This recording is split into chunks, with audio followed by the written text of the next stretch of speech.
Well, hello, General Hospital Daily Recap fans. Today's daily recap is for Thursday, November the 30th, 2023. Thursday, November the 30th. Well, Cody is quite the kid whisperer. That man is excellent with kids. Well, I guess plus he's excellent with animals. It was grown women he had problems with. Look, I tell Sasha, right? But little James is such a precocious little James, and he's so cute with his snaggle tooth, right? He actually has more lines than Wiley. And little James, Cody's teaching him writing.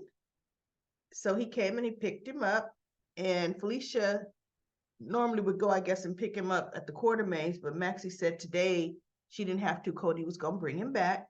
And Maxie is really on a budget because, of the financial problems. She's still fighting with Felicia over letting her bail. Oh, get out of here, Maxie. Take the money. Take the money. Because those three kids of yours is going to need a whole lot more. So you might as well clear off them credit cards so you can charge them right back up.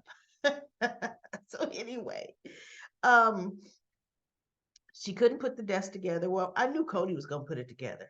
So soon as he brought James home, he heard Maxie talking about, no, James told him, my mom couldn't put Georgie's desk together, so she gonna send it back.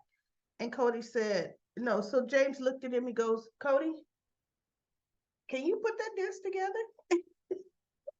And he goes, why, I sure can. And Max is like, no, James, no. Cody, I'm sure, has other things to do.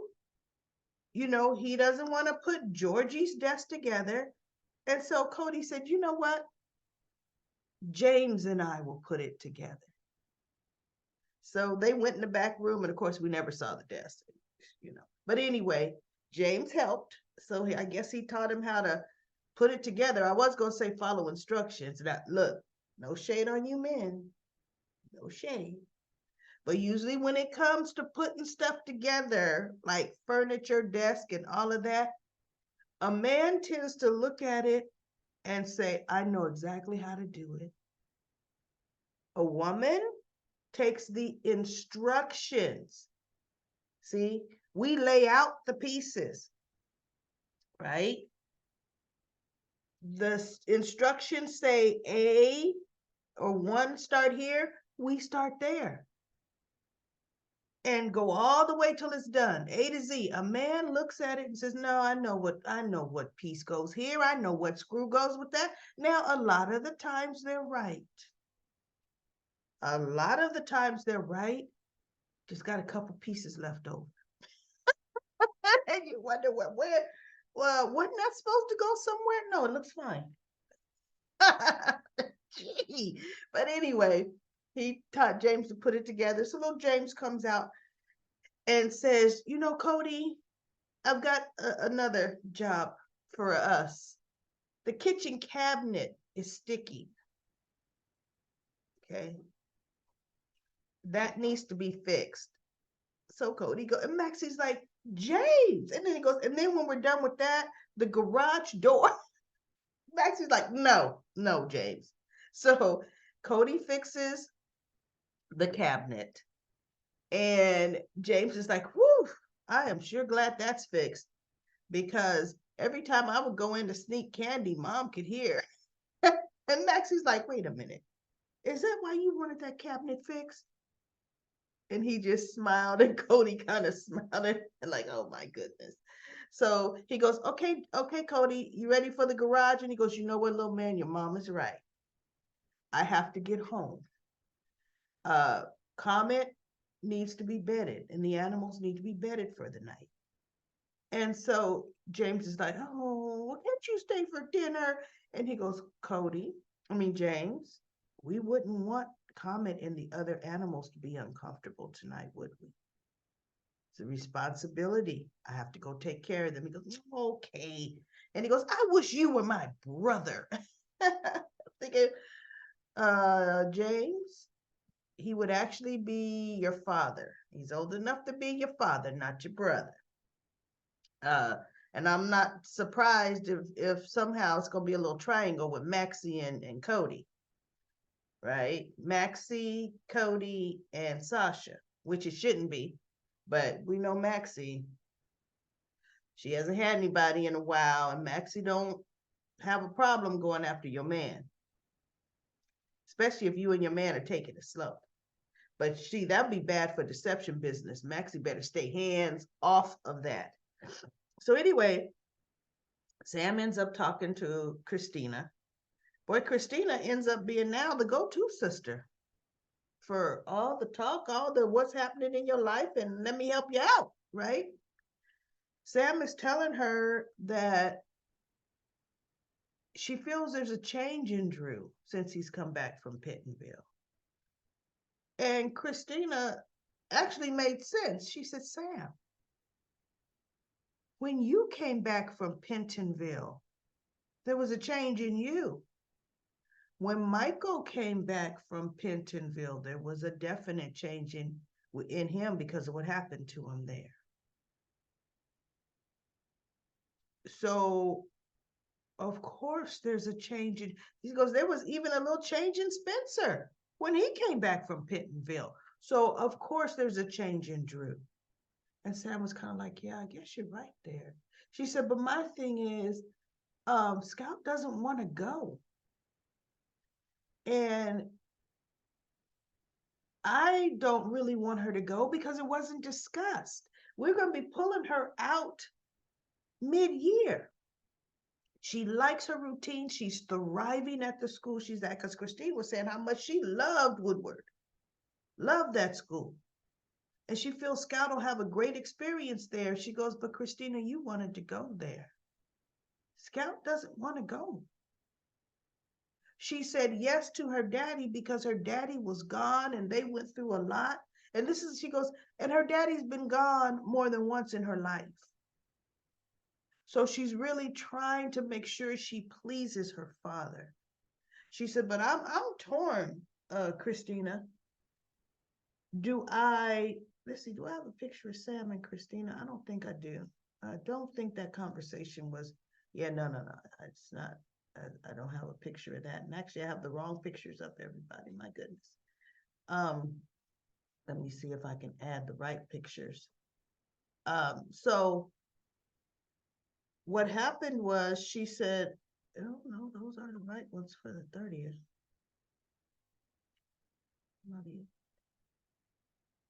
Yeah, so I was looking to see, but these are the ones for today. But I just haven't gotten to that part in the story. So anyway, she says, just talk to Drew, tell Drew how you really, really feel. And Sam says, we've done so well with co-parenting. I don't want to rock the boat. And Drew's, because Christina says, Drew's probably trying to make up for some lost time. And Sam says, and I think I should be understanding about that. And then Christina said, but Sam, look, you have been raising Scout. You have been the constant in Scout's life. I was going to say with the exception of your Pentonville stint, but yeah, anyway. Scout was a baby. So she goes, you have a right to your feelings. And she goes, yeah, right. I feel I should protect my daughter and my daughter's wishes should be honored. She goes, now, Scout is a child. And it's not up to her to make decisions like that. She says, because ultimately it is me and Drew's decision what school she goes to. She says, but I think her feelings should be acknowledged and heard and considered. And I thought, now see, that's some good parenting there. She understood because some parents is, well, whatever Wiley says, it goes, right? But ultimately it is her and Drew's, but come on now. You know how it is in school. You make friends. It takes you some time to make these friends. And you little and you like your teacher and you're doing well, you don't want to be uprooted because as it is, every school year, when you go to another grade, you're being uprooted. It's just a lot of the times you're at the same school and some of your friends are going to the next level class. Some of them, not all of them, they mix it up. But if you're going to change a child's school, that's when you change them, if at all possible. Now, sometimes we can't help it. We're either moving, and when you move, sometimes the school won't let, if you move out of their district, sometimes they won't let you stay there and finish out a year. They don't care. If you're moving out of state because of job, or career, you can't help that. But just because Drew decided I want to get her in Woodridge, no, Drew, no. You get her on the list. Yes, it's rare that spots open up, but you want to know something? For the next school year, there are going to be spots opened up because kids are going to be graduating out. Okay? That opens up slots. Maybe not that grade, but kids move, just like this girl that's going to be leaving. There will be other opportunities to get scouted in that school. Bottom line, Drew's friends with the decision maker there on the board, superintendent, whatever he's friends with, Scout will get in later. So let somebody that's on the list who's waited for years get that spot. That's how I feel about that. So hopefully Sam puts her foot down, and she needs to. And it's a whim for Drew. He ain't that invested in that. He knows that girl can go later. She don't have to make lifelong college decisions right now. Come on now. So then we get Dante. Dante, oh no, let's talk a little bit about um Portia. See, here we go. What did I say? What did I say?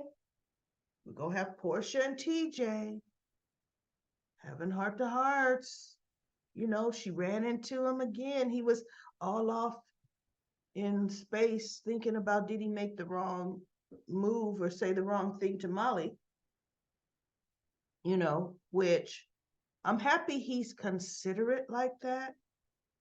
But Portia told him your feelings are valid and you need to tell her your feelings.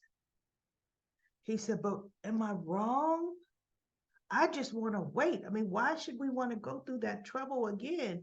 And Portia was saying, when it comes to having children, there's never going to be the opportune time. And with every pregnancy, there's going to be risks, TJ. Everyone. But in the end, when you have your child, it's worth it. Because she said, look, I wouldn't give up Trina. I mean, it is worth it. And he says, and the baby is not going to be here right away. It's still going to take 9 months or more before the baby is here. She says, the best advice I could give you is talk to Molly again. Both of you need to try to get on the same page, And so he's like, okay, thank you. That's good advice. I will. I'm going to go and I'm going to talk to Miles and, But the part that I didn't like is for most of their conversation, she was she was a respectable distance away from him. But what they've done, do you see how she's starting to get closer into his personal space? And looking so innocent, offering advice and so dainty. Yeah. I'm like, wait a minute, why is she that close to him? That's the first thing I thought. Why is she that close to him? They're automatically starting to put them closer and closer together. I see what's happening here, right? So now in the meantime, Molly is in the park and she runs into Sam and little Amelia. Not Sam. Goodness gracious. She runs into Willow and Amelia, and Willow has her, on a little blanket, spending some mother-daughter time. And she invites Molly to join them. Now, you know me, everybody, picking on wardrobe. Do you see how Willow's dressed? Got her nice, cozy, toasty jeans on and her nice coat. It's really a coat. Yes, the baby has a jacket and a hoodie on. But look at the baby's legs. And not an ounce of shoes on her feet. It is late fall. Late fall. It's cold. That baby is way underdressed to be out in the weather like that. I thought, oh my goodness, that baby ain't dressed right. This is Port Charles, New York, not Los Angeles, California. See, because in LA, look, it could be 80 tomorrow, right? Because right now we in the late 70s. Let me just look at my trusty, dusty weather app. Today we're gonna get a high of 60, and it's cold. High of 66. That's cold for California. That dog just came from under the desk where you could pull some plugs out. Oliver. So anyway, that's the one that can see very well. He's still gonna be. He's 15. He was 15 last month. He's 15 now. Getting a little weak on the hind legs. See, that's his problem. Brain sharp. Eyes sharp as a tack, but stamina, body wise, very weak. So anyway, that's what I noticed. So Molly loved holding her, and so she confides in Willow, and she's just saying that she really wants to try again. She really wants to be a mom, and she knows what Willow went through to have Amelia. And she says, Michael told them that, that they lost she heard about the surrogate miscarrying, and she was sorry. And so she was just saying that. And Willow says, okay, but did you ever want to try again? She goes, after my son died, I was devastated.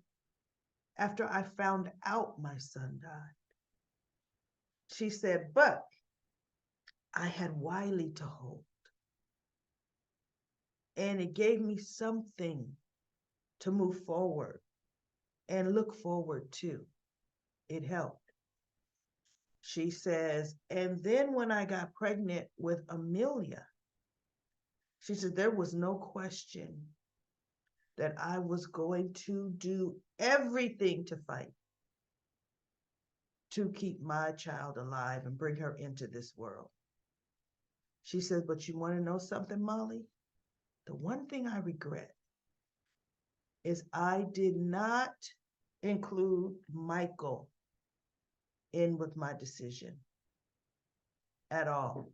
She says, and when you're dealing with life-changing decisions, you should bring your partner into it. You should. And she goes, that's my only regret, is not having Michael by my side from the beginning. Because see, Michael still was going to be by her side. He still was going to let her make her own choices. It's just right now they are deciding, he's not letting her make the choice about Nina. But he's torn right now, which is stupid. He sees how happy she's becoming. So my thing is, why are you letting this go on, Michael?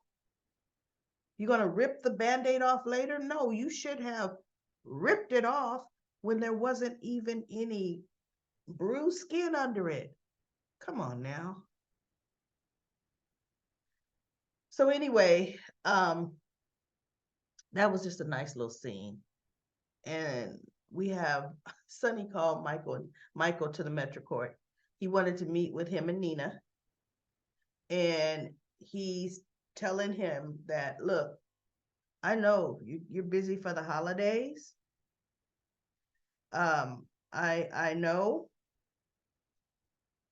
that you're making plans. He says you got the cues, you got your mother, you've got you and your family, for Christmas. And Michael said, yeah, it's gonna be very, very hectic and busy. He says, so here's what I'm proposing. I would love for you and your family to come over for Christmas Eve. This way, not interfering with any of the Christmas Day festivities. And Nina goes, that's a great idea to have the family over. He goes, Michael, I'm going to make those raviolis that you love. You used to love to help me make them. Remember that? And he goes, yeah. And he goes, I'm going to start teaching Wiley how to make them. Wiley can help me in the kitchen Christmas Eve. Michael's like, He goes, well, Dad, look, I am going to have to talk it over with Willow first, and I will get back to you. Sonny gets a phone call from Dex, so he gets up from the table. Soon as he leaves, and Michael looks at Nina and says, how dare you try to use my father to get what you want? And Nina's like, I don't know what you're talking about. You pressured him into making this request. And Nina says, no, I didn't, Michael. For one thing, your father can't be pressured. For two, these are his grandchildren. He wants to be around his grandchildren for the holidays, and he knows he's not going to be around them for Christmas. She goes, I think it's an excellent idea, and I had nothing to do with it. And so he goes, well, he told her something. And he says, I told you what I wanted you to do. She says, and I tried to sell your mother back her half of the hotel. She won't buy it. I can't make her. I have done everything you've said. I have kept my distance. And he says, but you better. She goes, you know what? He goes, the only reason why I haven't told my father and Willow is they are happy. He says, but she goes, you know what? Or what? What if I don't choose to comply anymore? What are you going to do, Michael? And I thought, oh, go ahead, Nina. Because Michael already showed his hand. He already showed he's not going to tell. So now take the upper hand. And she goes, what are you going to do? And then Sonny comes back and he goes, okay, what am I walking in on? Right? And so she makes up a thing about they were talking about gifts. And you could tell on their face they weren't talking about no gifts, right? And so Michael says, I got to go. I'll talk to Nina and get back with you. Willow. So Sonny apologized. He goes, look, I know my son could be difficult. I know he's not making it easy for you. And she goes, I can handle Michael. He goes, but you shouldn't have to. And he goes, but Michael is stubborn. And I'm thinking, and Sonny, you don't know what she's done. See, this is why Michael's made a stupid mistake. Sonny needs to know what she's done. And then let him forgive her. Then then he'll understand why Michael's got the beef he's got, right?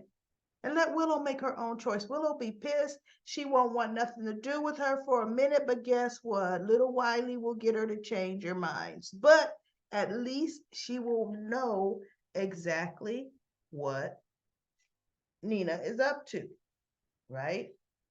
So now, when Sonny got up, Dex said, boss, I think he said Pikeman was here. And I could have swore he said he was here in person. He wanted to see you. And Sonny's never met Pike, right? And so Sonny said, well, where is he now? He goes, I wouldn't let him stay, boss, because you weren't here.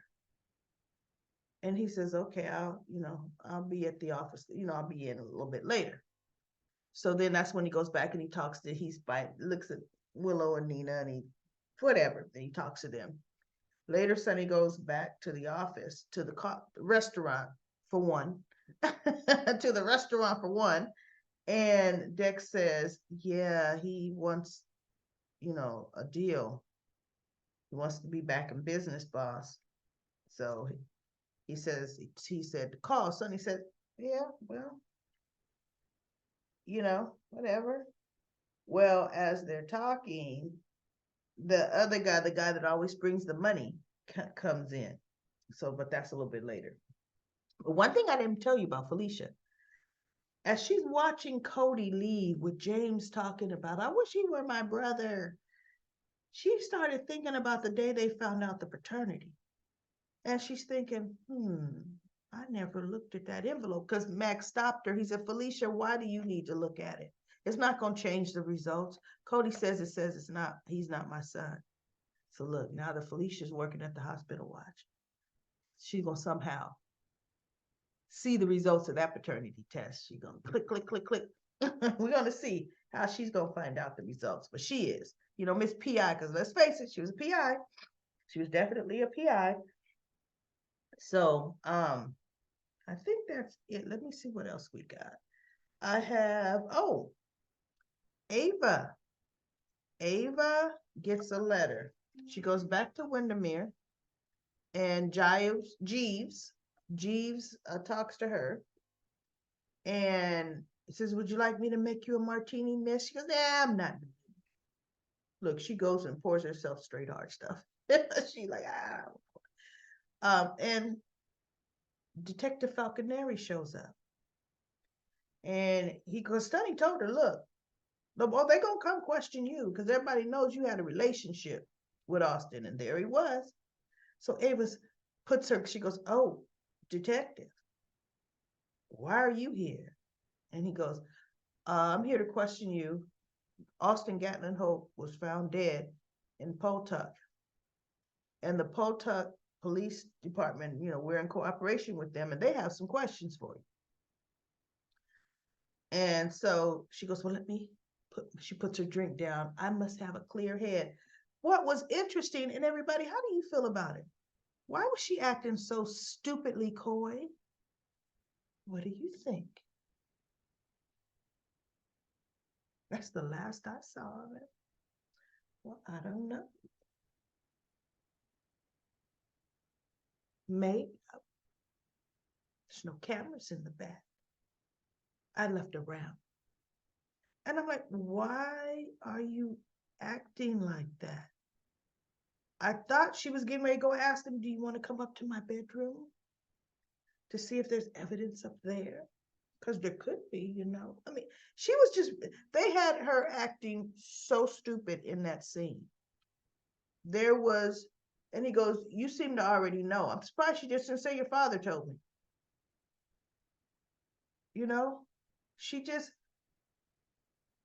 She should have just been straight with him. Ava didn't kill him.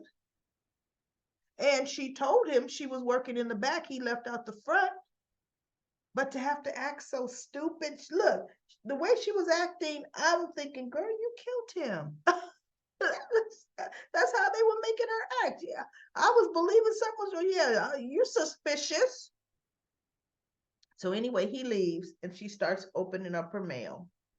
And she gets something, an envelope, but it was postmarked in Port Charles. And it had she opened it up, it had a piece of paper that says you're welcome on it, and a picture of Austin dead, shot twice. And she's like, oh my God. Now the funny thing, everybody, when they first showed, before Dante got there, and they showed Ava in that living room, and she was pouring herself a drink, the vantage point they were showing her to me was almost the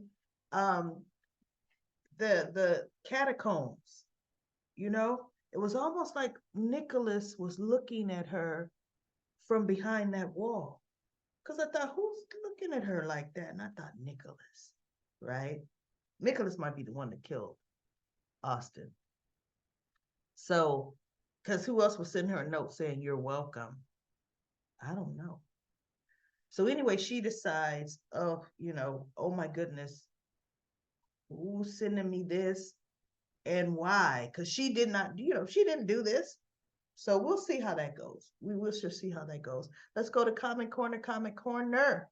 Got some good comments. I'm going to breeze through them really, really fast. Eduardo says, TJ will bed Portia. It's going to bed Portia and not meaning, oh, it's going to produce a bundle of hay. Oh, you said TJ's going to get Portia pregnant. That'll be interesting. Lisa says, I heard Valentine is going to take Charlotte on the run to keep her out of trouble.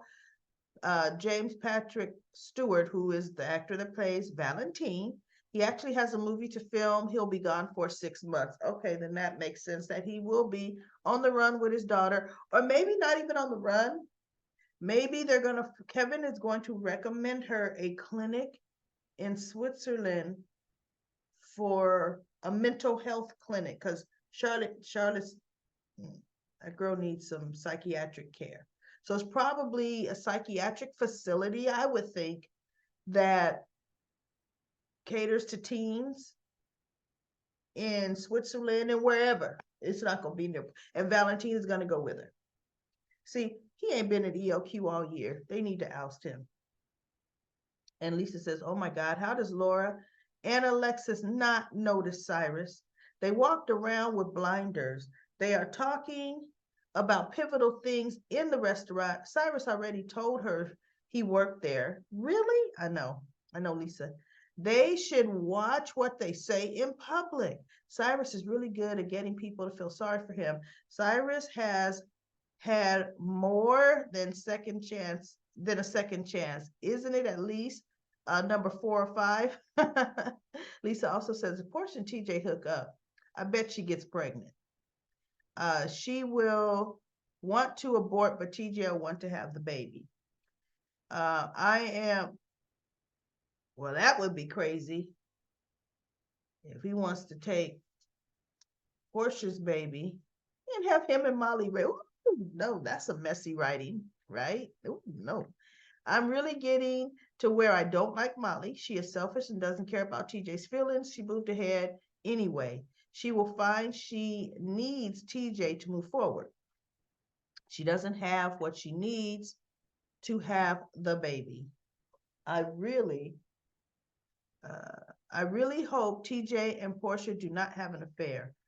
And let's see, I think that Cyrus had Austin taken out. No, had Austin taken out for talking to Dante. He told him he would not, he told him he would in that note if he left him, when she left him at the hospital. Yeah, he did tell him that. Elizabeth's acting like Terry and Portia, it's their fault that they have to approve Finn's treatment plans. They have to do it whether they agree with the rules or not. That is Austin's cabin in Poltuck, where Maxie met Austin in the woods, and that nurse was trying to take her baby. Nicholas recuperated there. They took Ava's mom there, okay, to scare her into doing what Cyrus wanted.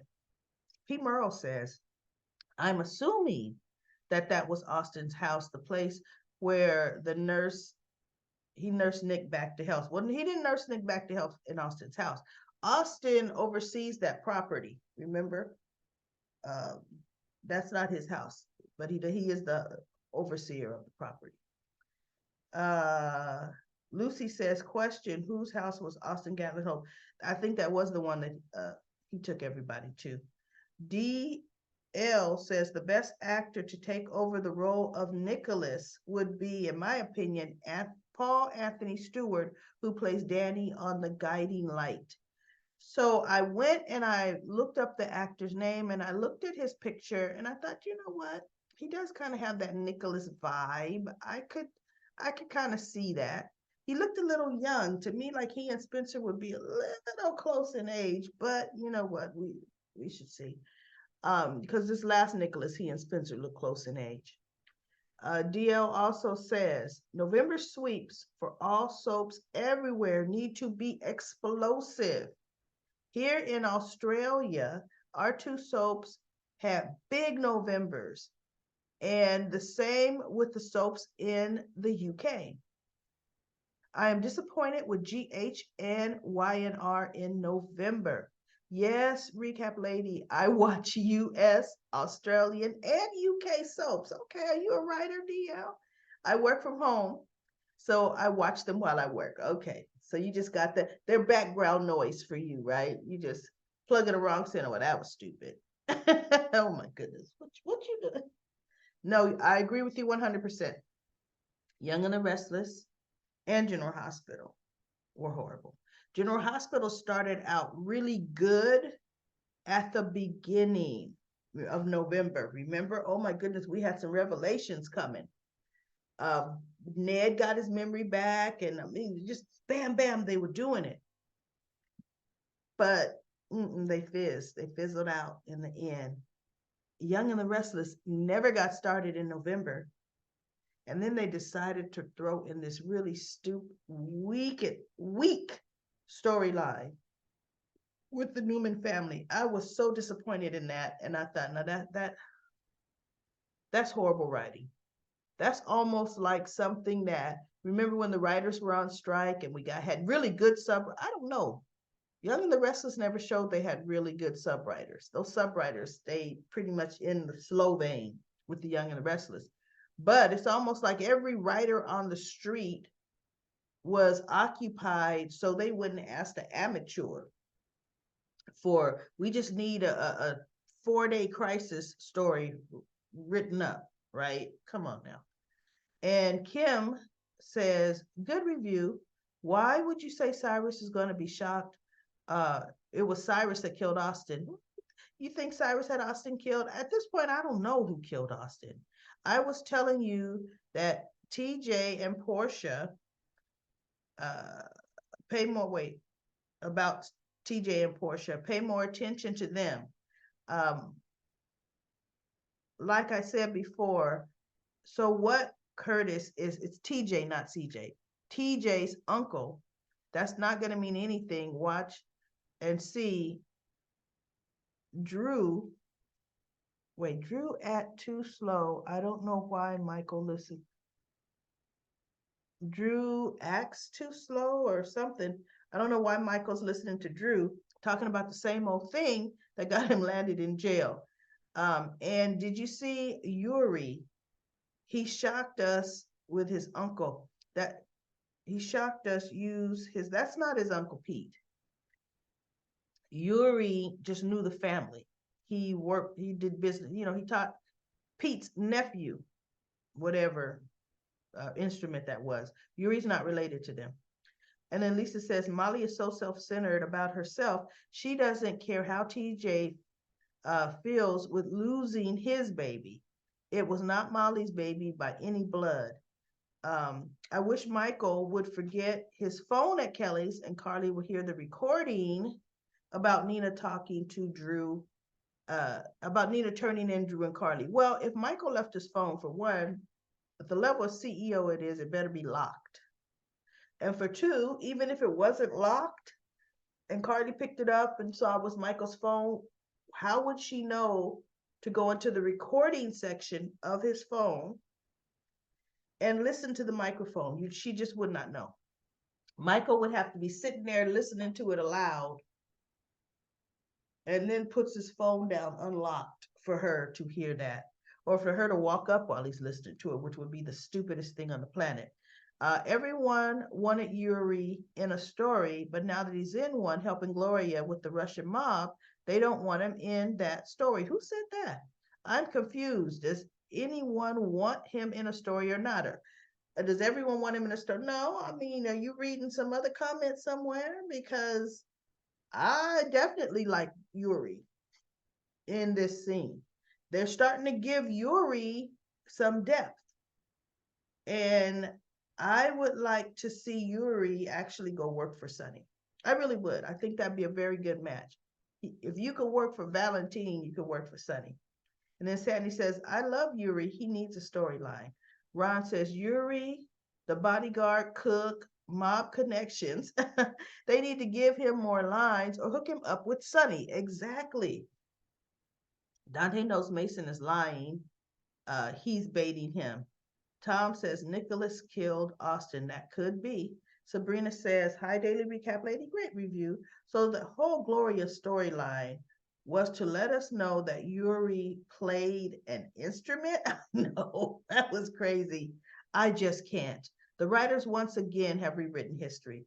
Felicia came to the canvas a spoiled and entitled Aztec princess. She had jewelry that everyone was trying to steal. She has money. Once again, no continuity by the writers. Ava is going to be set up. I know it's looking that way. I think it is Nicholas who's setting her up and who killed Austin. That would be interesting. If Nicholas is getting back with her, back at her by doing this. Nicholas would do that.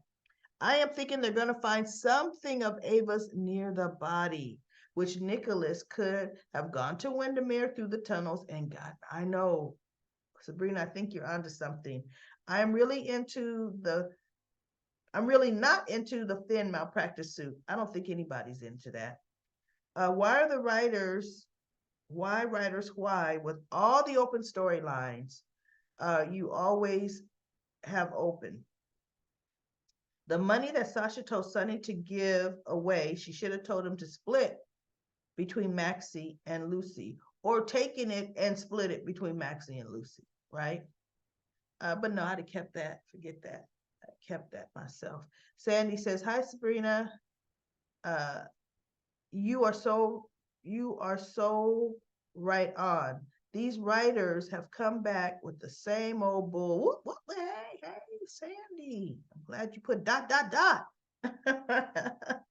And says Daily Recap Lady, why is GH throwing in all of the useless storylines about a Russian bingo mobster? If the writers are that bored, they should. Why not have Violet have her tea party? I know we could see Violet. The writers should try to tie up the loose ends in the stories they have going on. The old writers have begun to drag the SEC, Paul Tuck Boss, Cyrus, Anna Stalker, and the possession of Charlotte. Yeah, they are dragging everything. And Kate says trombone. I guess that's what Austin taught the guy to play, guy's nephew to play. Lucy says, who killed Austin Gatlin Holt? I am glad the Pawtuck police are in the case because it could take the Port Charles police until next year to solve it. Donkey says, I thought Yuri taught him to play a brass instrument. See, I don't know. I thought it was a cello. P. Merle says, also Mason's storyline is also crazy. Dante shot him in the back, yet he's been lying on his back the whole time. The nurses never had him up walking around. Yet he's already being transferred to Pittenville. Look, Sharda got shot and released before Mason did. P. Merrill said the Russian mob story was too crazy. Since when does the mob involve themselves with disputes amongst women? I hope Yuri does not get involved further. I'm not liking this too much. Well, I think they just did that to show Yuri had a little bit of depth to him, possibly. I don't know. But anyway, everybody, thank you for all the daily recaps of General Hospital. I will be back tomorrow with another daily recap of General Hospital.